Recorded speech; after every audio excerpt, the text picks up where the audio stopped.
নমস্কার, সুস্মিতা ইজি রেসিপিতে সকলকে স্বাগত। আজকে আমার রেসিপি হচ্ছে বালুশাহী রেসিপি। তো দোকানের মতন কিভাবে আপনারা পারফেক্ট বালুশাহী তৈরি করবেন তা আপনারা এই ভিডিওতে দেখুন।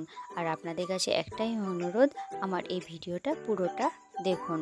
তো চলুন দেখে নিন আমি কিভাবে এই বালুশাহী তৈরি করি। তো প্রথমে আমি এই বাটির 2 বাটি মতন ময়দা নিয়ে নেব, আর সেই ময়দাটাকে আমি আগে থেকে ভালো করে চেলে নিয়েছি। এবার এর মধ্যে দিয়ে দেবো হাফ টিস্পুন মতন বেকিং সোডা আর 1/4 টিস্পুন মতন আমি নিয়ে নিয়েছি লবণ। আর এখানে আমি 6 চামচ মতন ঘি নিয়ে নিয়েছি। বালুশাহী কিন্তু ঘিয়ের স্বাদে বেশি ভালো লাগে খেতে। তারপর আমি সমস্ত উপকরণগুলোকে হাতে সাজিয়ে বেশ ভালো করে মেখে নেব। তারপর আমি এখানে 1 বাটি মতন টক দই দিয়ে দিয়েছি। তারপর এইভাবে আমি কোনো জল বা দুধ ছাড়াই আমি ভালো করে মেখে নেব। তারপর যদি আমার দরকার হয় তাহলে সামান্য একটু দুধ আমি এর মধ্যে দিয়ে দেব। তো দেখুন আমার অল্প একটু দুধ লাগবে, তাই আমি হাতে সাজিয়ে অল্প একটু দুধ আমি দিয়ে দিলাম। নিয়েছিলাম 1 কাপ মতন, কিন্তু আমার খুব কম পরিমাণেই গরুর দুধটা লেগেছে। তারপর দেখুন আমি একটা ডো তৈরি করে নিয়েছি, আর এই ডোটা খুব শক্তও হবে না আবার খুব নরমও হবে না। তো এইভাবে আমি ভালো করে মেখে একটা সুতির কাপড় ভিজিয়ে এভাবে আমি ঢাকনা দিয়ে রেখে দেবো, যাতে উপরটা শুকিয়ে না যায়। এবার আমি একটা ফ্রাই প্যান নিয়ে নিয়েছি, আর তার মধ্যে চিনি শিরা তৈরি করে নেবো। আর তার জন্য এখানে ওই বাটির মাপে 2 বাটি আমি চিনি দিয়ে দিলাম, আর 1 বাটি জল। এই চিনি শিরাটা কিন্তু একটু ঘন হবে, মানে একতার যেমন হয় সেরকমটা হবে।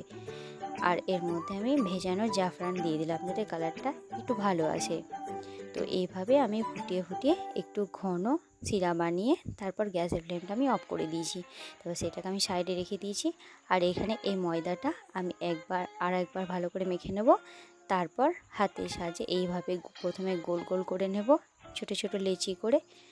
তারপর এইভাবে আঙুলের সাহায্যে মাঝখানটা একটু গর্ত করে দেব, যাতে এই বালুশাহীগুলো বেশ ভালো করে ভাজা হয়। তবে হ্যাঁ, আপনারা কিন্তু খুব চিকন করবেন না, কারণ খুব মসৃণ করলে কিন্তু এই যে বালুশাহীর যে লেয়ারগুলো থাকে সেগুলো খুব একটা ভালো লাগে না। তো আপনারা এইভাবে একটু ফাটা ফাটা টাইপ করেই করবেন, তাহলে কিন্তু ভাজাটাও ভালো হবে, বেশ খাস্তা খাস্তা লাগবে, প্রতিটা লেয়ার দেখা যাবে, দেখতেও ভালো লাগবে। তো এইভাবে আমার সবগুলো তৈরি করা হয়ে গিয়েছে। এবার চলুন আমরা এগুলোকে ভেজে নেব। তো এখানে আমি কড়াইয়ের মধ্যে সাদা তেল দিয়ে দিয়েছি, আর তারপর গ্যাসের ফ্লেমটা অন করে দিয়েছি। তারপর একদম লো ফ্লেমে রাখবো, আর ঠান্ডা অবস্থাতেই, মানে তেলটা খুব গরম হবে না, এই অবস্থাতেই আমি কিন্তু এই বালুশাহীগুলো এক এক করে দিয়ে দেব। কারণ এই ঠান্ডা তেলে দিলে কি হবে, আস্তে আস্তে ভাজাটা হবে আর প্রচণ্ড ক্রিস্পি হবে।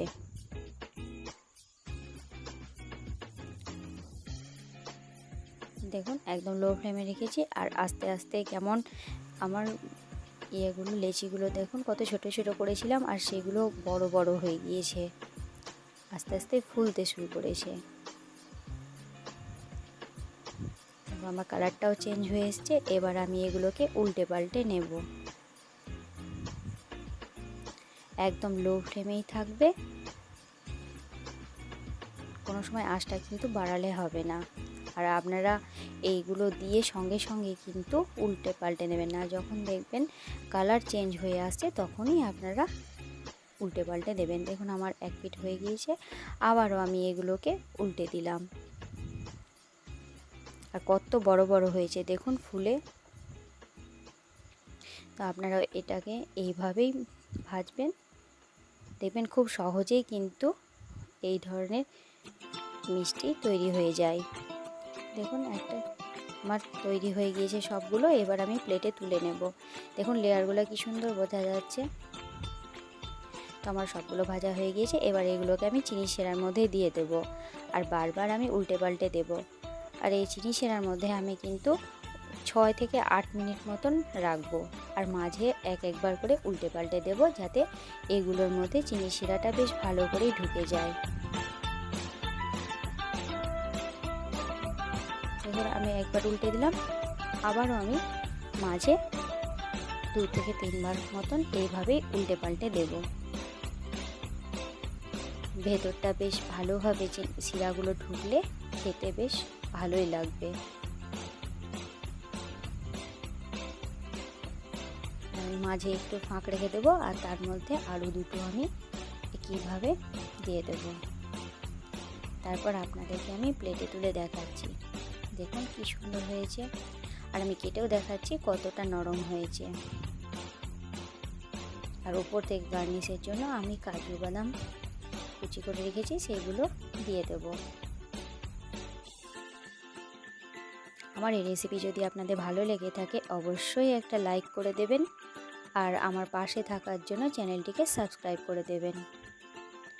দেখুন কি সুন্দর নরম হয়েছে, আর ভেতরে বেশ শিরাও ঢুকেছে। ধন্যবাদ সবাইকে।